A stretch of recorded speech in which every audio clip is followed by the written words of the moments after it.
Pressure is mounting on India and Pakistan to pull back from the brink of a wider conflict after New Delhi launched strikes on several targets in Pakistan and Pakistan-administered Kashmir.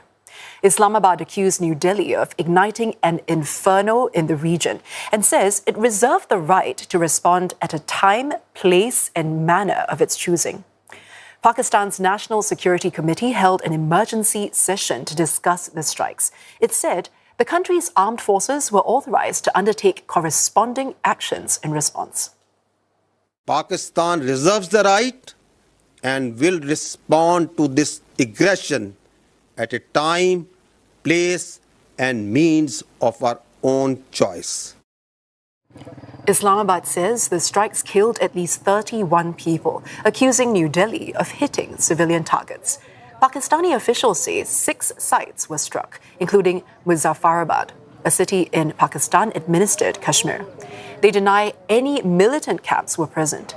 A military spokesperson reportedly claimed 5 Indian fighter jets were shot down, though New Delhi has not confirmed this.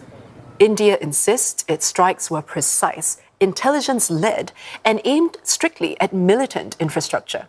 Officials said they targeted what it calls terrorist camps in 9 locations in Pakistan and Pakistan-administered Kashmir. They stressed that no Pakistani military infrastructure were attacked and civilian casualties were avoided. The strikes follow a deadly attack in Indian-administered Kashmir 2 weeks ago that killed 26 civilians. India exercised its right to respond and preempt as well as deter more such cross-border attacks. These actions were measured, non-escalatory, proportionate and responsible. They focused on dismantling the terrorist infrastructure and disabling terrorists likely to be sent across to India. The clashes have upended air travel across the region. More than 24 international flights were diverted, with many more cancelled. Carriers avoiding Pakistani airspace include Taiwan's EVA Air, Korean Air, Thai Airways and Singapore Airlines. Flight trackers show the skies over northern India and Pakistan nearly empty. Domestic flights in both countries have also been disrupted. And for the latest, we have Ishan Garg standing by in New Delhi and Hira Mustafa in Islamabad. Now, Hira, let's start with you. Do we have any indication of how Pakistan could respond?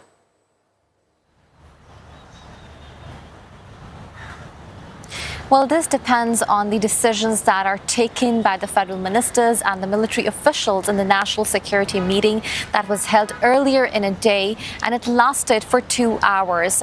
In this national security meeting, a couple of pointers were shared, and one of the major points that was being raised by the Pakistani authorities was that under the UN under the Article 51 of the UN Charter, Pakistan reserves the right to defend its territorial integrity and sovereignty. And in this context, Pakistani authorities have authorized the country's armed forces to undertake the corresponding actions in this regard. This statement comes at a time when the country's military spokesperson earlier in the day has already reiterated that Pakistan will retaliate to the cross-border strikes that has taken place from the Indian side. But those measures will be taken on Pakistan's own will. Pakistan will decide at what time Pakistan is going to retaliate or hit back at New Delhi. Given the fact that this statement is being highlighted by the federal ministers, stating that even now, in the National Assembly session is underway, in which Pakistan's Prime Minister is also addressing that, stating that Pakistan will retaliate and Pakistan is fully prepared. But what time it will retaliate, it will be decided at the right moment. Currently, situation here in the capital is very tense. We have seen a lot of statements coming from different federal ministers of the country, including the information minister, defense minister. And in this national security meeting, another point that was raised, that was highlighted, that India is claiming that they have struck the terrorist camps in Pakistan-administered Kashmir, but Pakistan rejects these claims of India, stating that India has targeted the civilian areas in Pakistan-administered Kashmir, and a result of this, 26 people have been killed and 46 are currently injured. So situation is pretty tense currently across the country. Now, Ishan, has India achieved its objective with these strikes, and could we see more following?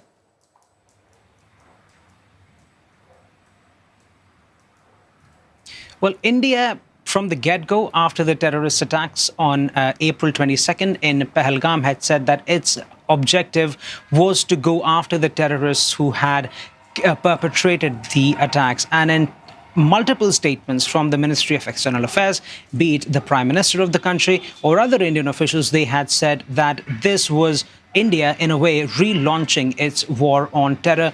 And now Indian officials, when Ministry of External Affairs and the Army and the Air Force officials spoke to the media, they said that their intention with this strike was to carry out limited, targeted, precise, non-escalatory strikes in Pakistani territory, which were focused only on terrorist camps. So as far as India's objective of hitting terrorist infrastructure goes, that objective seems to have been attained by the Indian Army. However, there are several other questions that remain open. One of the things that many analysts here are pointing out, that in terms of what could happen next, this does not look like it's the end of the story as far as India-Pakistan ties are concerned, because in the past few days we have seen Indian officials reportedly reaching out to the Financial Action Task Force, which is this global watchdog of anti-money laundering operations. And India is reportedly looking to get Pakistan on that grey list, which could make it very difficult for Islamabad to send over money internationally. And Indian officials, according to reports, say that that could make it very difficult for these alleged officers there to fund terrorism. That could be one of the steps that's still coming from India. Now, amid all this uncertainty, Hira, what's the situation like on the ground, both in Pakistan-administered Kashmir and also across Pakistan?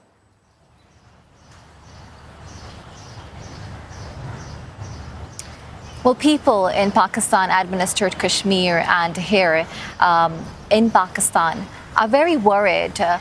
Anxiety is gripping. The local populations that are living along the line of control, which is also called as de facto border that separates Pakistan-administered Kashmir and Indian-administered Kashmir. People are worried given the fact that India has carried out 3 missile attacks in Pakistan-administered Kashmir over the course of night.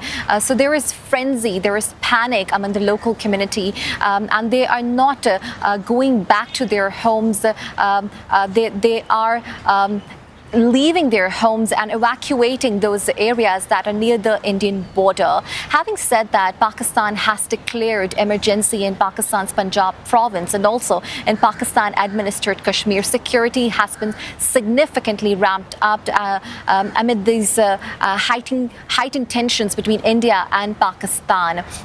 What we are also hearing that along the line of control, there is a crossfire taking place from both sides of the border, and both India and Pakistan are blaming each other for these crossfires.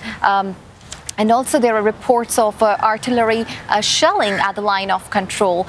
So people are really worried and concerned. But despite the fact they are standing with the country's armed forces, and as I already mentioned, that Pakistan's Prime Minister is currently addressing the National Assembly session, in which he has stated that the Pakistan's forces are determined to guard Pakistan's sovereignty if India is going to carry out another cross-border strike in coming days. Now, Ishan, we've seen similar tensions in 2019. What feels different now? Are people bracing for a wider conflict?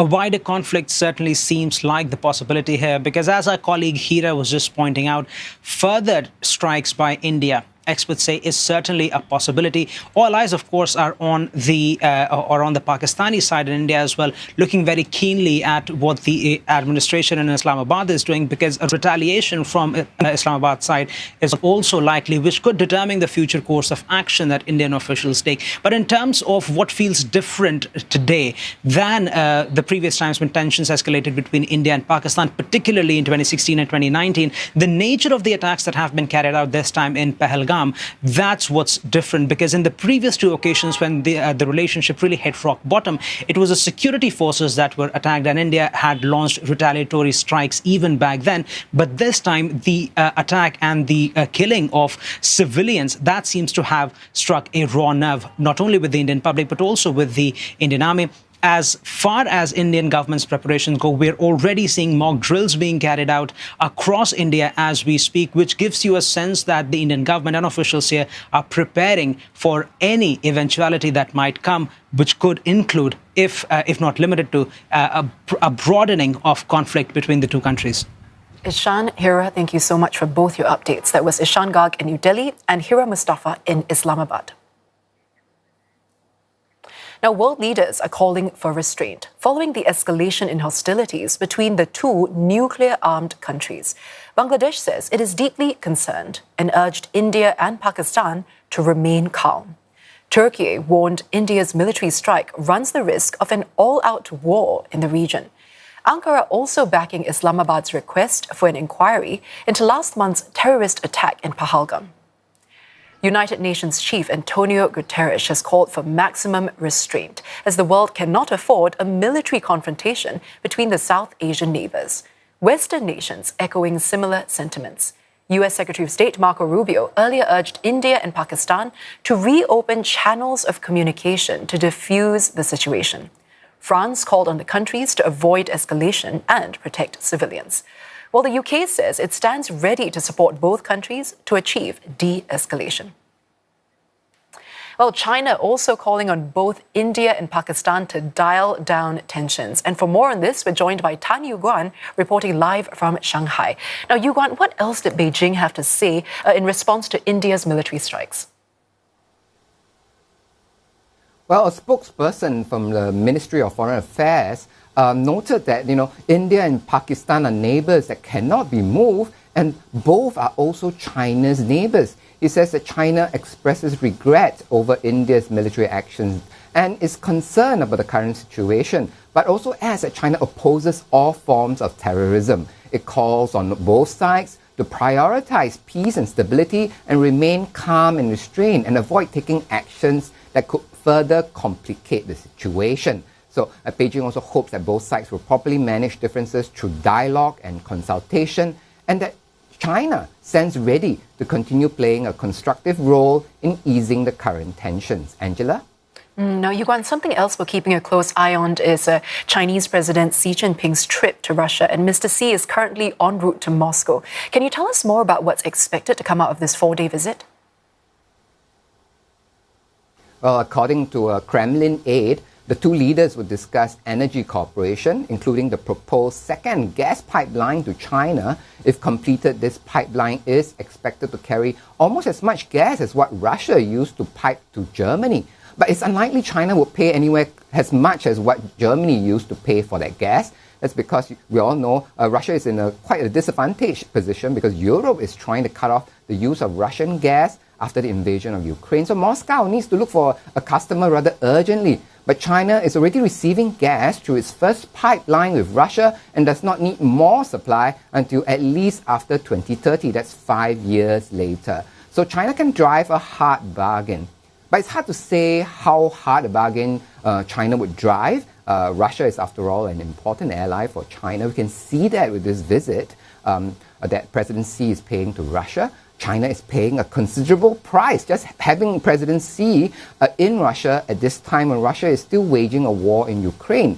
You could say it's almost equivalent to befriending a neighborhood gangster. After all, Russia's invasion unnerves the European Union, while China's support for a friend with territorial ambitions that run counter to international norms raises questions about China's own intentions in the South China Sea. This unnerves Southeast Asia or ASEAN, and both these groupings are major export markets for Chinese goods. Now, even more important, with the US market essentially closed to Chinese goods because of hefty US tariffs.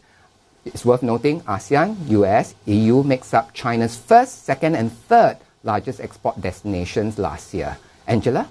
Guan, thank you so much for bringing us the latest. That is Tan Guan reporting live from Shanghai.